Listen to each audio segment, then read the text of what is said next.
Well, we're very lucky to have with us the Foreign Office Minister, James Cleverly, this morning. Hello to you. Morning. Thanks for coming in. What's the deadline for these talks to actually conclude? Well, look, we will keep negotiating until the point where there can be no further negotiating or until a deal is done. So exactly when that is, I don't know. But we're working to get a deal. There is still the opportunity, there's still a possibility of getting a deal. And we'll keep working till the last possible moment. But it has to be passed by Parliament. It has to be translated into a couple of dozen languages. It has to be ratified by all of those European countries. There must be a time when is it the end of this week? Is it the 20th? Is it Christmas Eve? Look, we know it has to happen soon. It's got to get through, as you say, it's got to get through our Parliament. And I'm pretty sure that all the members of Parliament who have said that they really want the UK to have a trade agreement before the end of the implementation period, I'm sure that they will want to back this. And if suddenly they decide not to, there'll be some interesting questions to ask about why not. And so that will take a period of time. But as I say, David Frost and the negotiating team will keep working until the point where, as I say, either we run out of time or until we get a deal done. So that's my question. When do you run out of time? Because Parliament rises the week before Christmas. Well, as I say, I don't have a particular kind of day or minute. The one thing we have learnt with EU negotiations, and it's not unusual in negotiations, is they often go to right to the last minute of the 11th hour. So whilst it would have been lovely to have got something agreed earlier than this, it's not completely surprising that this is going to the wire. But as I say, we'll keep negotiating hard on behalf of the British people to get a good trade agreement, to get a deal done, and we'll use as much time as we've got available. And could the exit be delayed? No, the Prime Minister is really clear on this. The Prime Minister is really clear on this. The implementation period is going to come to a conclusion at the end of this year.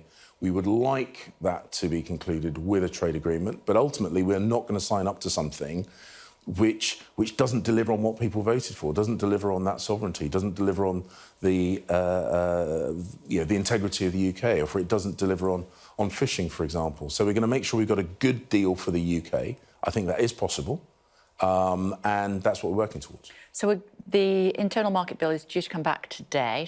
That's going to be delayed, I'm guessing, because you won't want to upset the European Union. Well, the internal market bill contains really important clauses that protects the integrity of the United Kingdom. Some of which were taken out by the House of Lords. Yep, and they will be put back in. They will be put back in. And that will upset the European Union. Well, I mean, if that is the case, that is unfortunate. But ultimately, this is an insurance policy. It's really important. Like all insurance policies, you would prefer not to have to use it. But if it's needed, it's better that it's there. And it is about protecting the integrity of the United Kingdom as a single entity. Any Prime Minister who is blasé about protecting the integrity of the United Kingdom shouldn't really be in that job. And the Prime Minister is really key, is really clear. This is a key part of protecting the integrity of the country that he is Prime Minister. So just to clarify, it will go ahead today, the internal market bill. Yeah. It's not going to be delayed, even if it upsets members of the European Union. As I say, when we're at such a delicate time of negotiations. Well, it contains clauses that we may need to rely on. And if we do need to rely on them, better that they're there. Even though they break the law in a limited and specific way.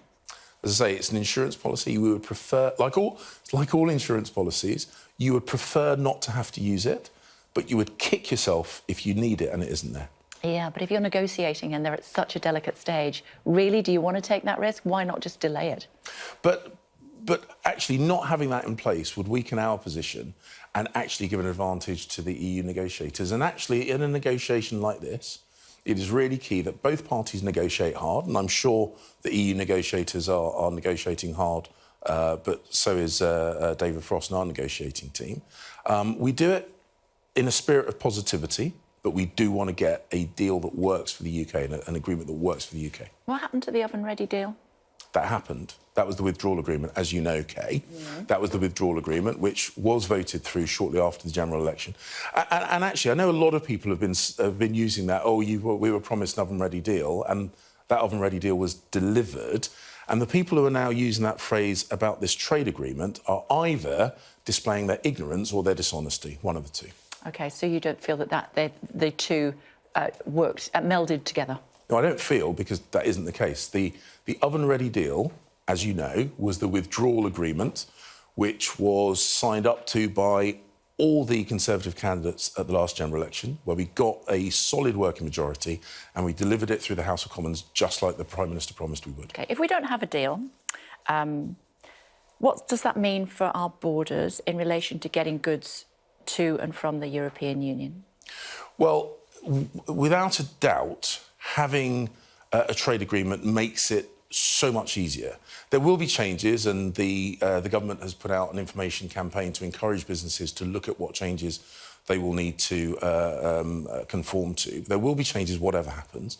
It will be easier if we get a trade agreement, but we have been working very, very hard to ensure that even in the event that we don't have a trade agreement, we still will be able to trade internationally. But there will be changes. Because the chairman of the Road Haulage Association says there'll be significant disruption for up to 12 months if we don't have a deal.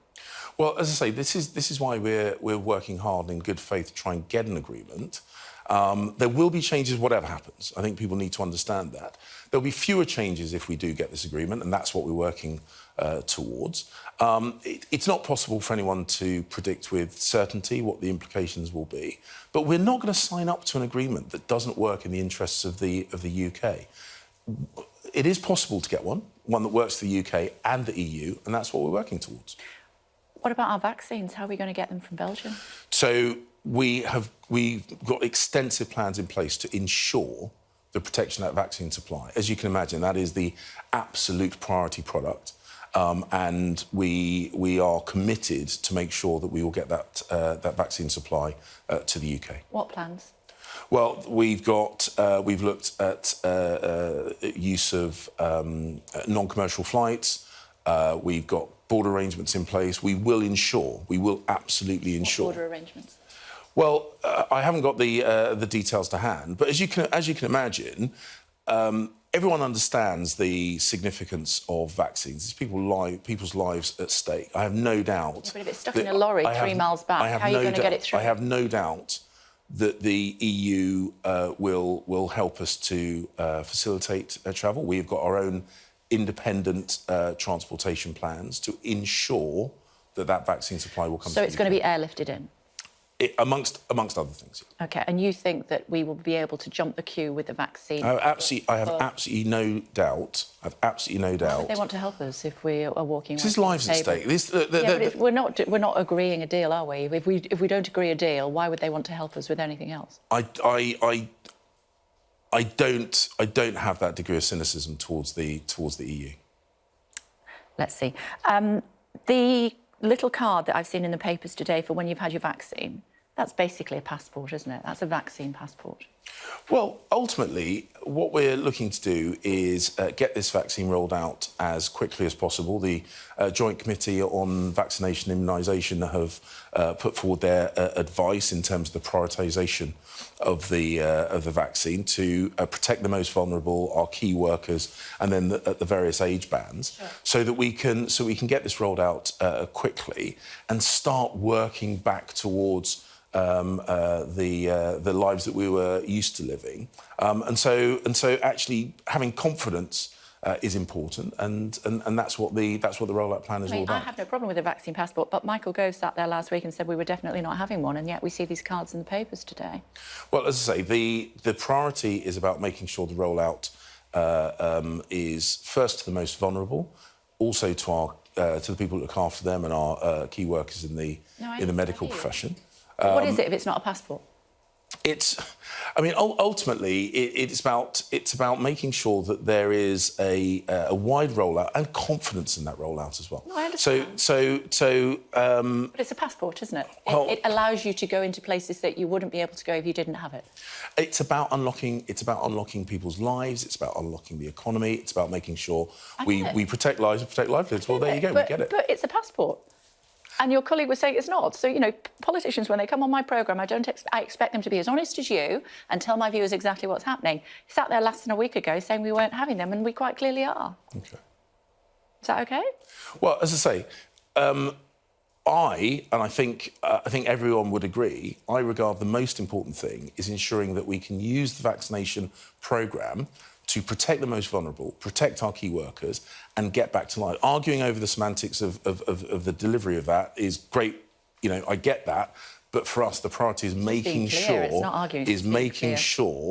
that this programme allows us to get back to normality as quickly as possible. I wonder what you make of all those images of the Christmas shoppers over the weekend flooding into areas. It is frustrating. It is frustrating. The vaccine, without a doubt, is a light at the end of the tunnel. But ultimately, we still have to exercise personal responsibility. We are not there yet. It will take some time to roll this vaccine out, and it will take some time before we go back to normality. I get it. You know, people want to get back to normal, but let's not rush this. We're nearly there. Let's not rush this. OK, another couple of thoughts just while I've got you. Millwall, you saw at the weekend the booing. Thought on that, first of all? The booing is wrong. The booing is wrong. You know, we all have our views over Black Lives Matter as an organisation, as an agenda, but ultimately the fight against racism, particularly the fight against racism in football, is really important. Kick Racism Out of Football is a fantastic organisation. It's been working on this for many years. I think it was wrong, and the people who did it, I think, should just think a little bit about the message they send about what is our national game. Should there be action taken against them? Because it's not difficult to know who they are. Look, Not many people in the ground, were there? Yeah, I think action taken against them, I'd be a bit uncomfortable with. But I think the message should be really clear. Unacceptable, totally unnecessary. There are players on the pitch and more widely doing something that they believed strongly sent a positive message about their fight against racism. And booing that, I just think, is wrong. What do you think about the organisation Black Lives Matter? Because you know your colleague George Eustace was on the programme yesterday and he referred to them as a political movement. Well, it seems that elements of that are drifting towards the political sphere. I think the broader point that many people are trying to make, which is absolutely right, is that the UK is a country that stands in opposition to racism. That is absolutely right. Absolutely right. I do think some people involved with the Black Lives Matter movement, particularly in the centre of it, have said and done things which I believe to be counterproductive. But the broader agenda is obviously the right thing to do. My mother's from West Africa. Of course, you know, we want to see racism eradicated in the UK. But as I say, I sometimes think some of the words and actions are counterproductive to their desired aim. So would you describe them as a political movement? As I say, clearly some elements are drifting in that direction, which I think is... which I think in some instances makes it harder for them to deliver what they're saying they want to deliver. What job do you want in the reshuffle?